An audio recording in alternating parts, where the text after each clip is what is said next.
Hello and welcome to my studio. In this video I'm going to show you how I made this picture. This is an example of what can be achieved with a single flash and no modifier. The whole thing can be set up on a tabletop with just a few bits of card to help with the lighting. And in this video I'm going to show you exactly how I did it. Okay, so this is my table, and what I'm going to do as a starting point is just place a piece of perspex, this is black perspex, just on the top of the table, just to give me a nice reflective surface. There we are, that's all in place now.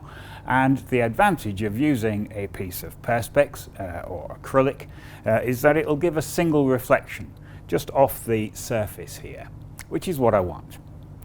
Right, so then just to add a few things to that, I've got a jar here with a few chilies in it. So I'll just place that about there. And possibly another one. There. So that's sort of the subject. So to capture that, what I'm going to do is just place my tripod at the front here. There we go. And on the top of this, I'm just going to place the camera. Now, I'm using a medium format camera, just with a standard lens, which is an 80mm for a medium format camera.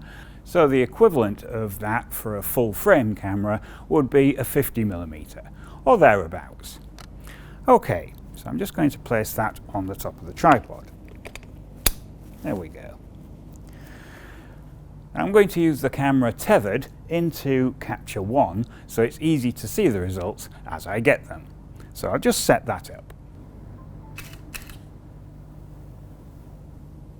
There we go, that's all set up now, and the camera is on, and you can see that on the screen here I've got all the controls of the camera. So I can see here that it's in full manual mode. I have a shutter speed of 1/125th of a second. Now that's the flash sync speed for this camera, and the idea is that you want to use as fast a sync speed as you can get away with, so you can cut out a lot of the ambient light in the room. Okay, I have a sensitivity of 100 ISO, and at the moment I've got an aperture set of f11. So with those settings, what I'll do is go ahead and just line up the shot. So I'm just going to look through the viewfinder, and I think initially I'm just going to wind that up in the air a little to give me a different view of the subject. Something like that. And now I'll just point the camera down at the subject, like so. And I'll just use the focus control on the back of the camera here, just to get me in the right ballpark. There we are. Okay, so with all that now done, next thing to do will be just to grab an image just with the house lights, just to make sure that we don't get any contamination. So I'll just do that.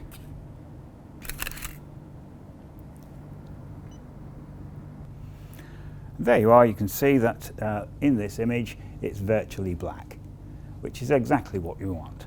So any light that I now add will be the only light which affects the subject. Okay, so for that light, what I'm going to use is just a single flash head. Now this is a very small flash head. You could use a flash gun for this quite easily, and I'm going to position this really rather close to the subject about here. Now the idea being that due to the inverse square law, I'm going to have dramatic fall off. So the rest of the area here will just fall off to black, which is what I want. So in order to support this, I'm just going to use a lab stand. So I'll just place the lab stand about here somewhere, and just pop this on the end. There we are. So with that all in position, it's more or less directly over the top of the subject. And at an arbitrary energy level, I'll just grab an image and we'll see what we get.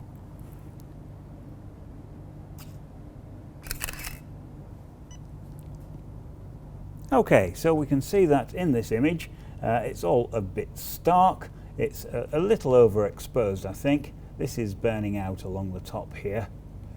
So I'm just going to take, maybe half a stop off the energy, and I'll just grab that again and see what it's like now.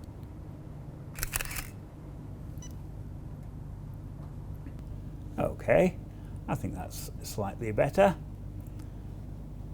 This is what we had before, and this is what we've got now. And you should be able to see in the image here that this has all gone to an inky black in the background, which is exactly what we want. But also, the foreground here is also a little too dark, I think. So what I want to do is just bring this up a bit by recycling some of this light. Now, in order to do that, I'm just going to make use of a small reflector, which is just a piece of card which I've just clamped to a piece of wood so it'll stand up on its own. So if I just put that in there, like so, and we grab another image, this should reflect some of the light back into the subject again. So let's just do that.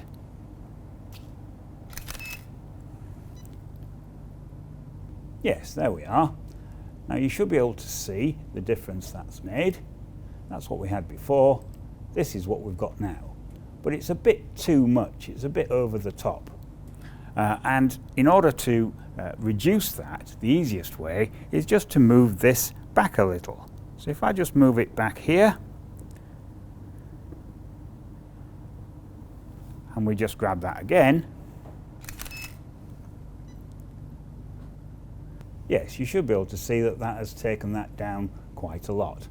That's what it was before, that's what it is now, and that's what it was originally. So it's a good compromise. Now also, the other side of this chili is also a little dark, so again, I'm just going to use another reflector, another piece of card, just clamped to a piece of wood. I'll put it quite a long way out to start with, and we'll just see what difference that makes. Okay, so you should be able to see that it has made a slight difference. That's what it was before, that's what it is now. But I think I need a little more. So I'll just move that in slightly, just to about there. We'll grab that again. There we are. Now you should be able to see I've just actually caught the edge of that in the frame here, but it has made quite a difference to the subject. That's what we had before, and that's what we've got now. So I'll just move that out ever so slightly.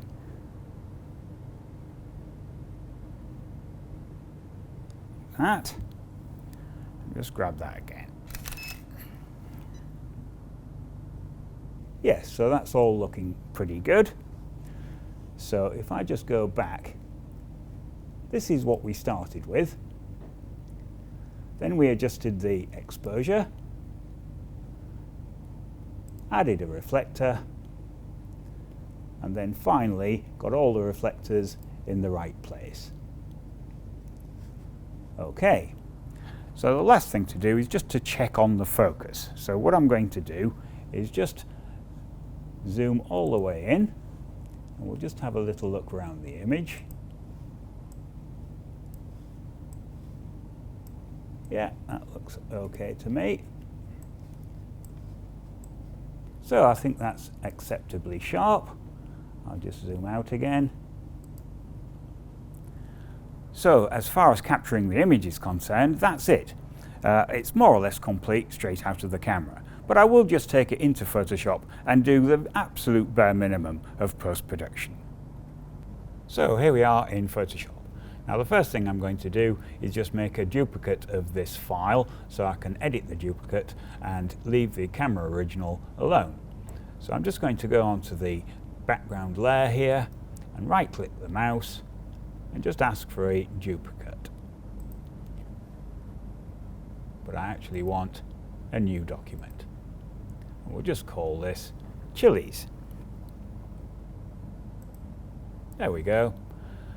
So Photoshop has made me a new file called it Chili's, so I can now just shut down the camera original, and I can always go back to that if I need it. So this is what we're going to edit. Okay, so there's very little to do to this image. As I said earlier, this is straight out of the camera, and it appears to be well exposed, has a good range of tones. So I think all I'm going to do here is just add a crop. So I'll just use the cropping tool. I'm going to use a specific ratio of 16:9 as I'm using this for video, and I'll just position the items in the frame here. So I'll just tighten that up a little. I want to include all of the reflection. There we are, that's about right. So I'll just click on OK. And there we have it. So I've created a relatively simple picture with the minimum of lighting equipment. This really is all to do with applying the techniques in the correct way.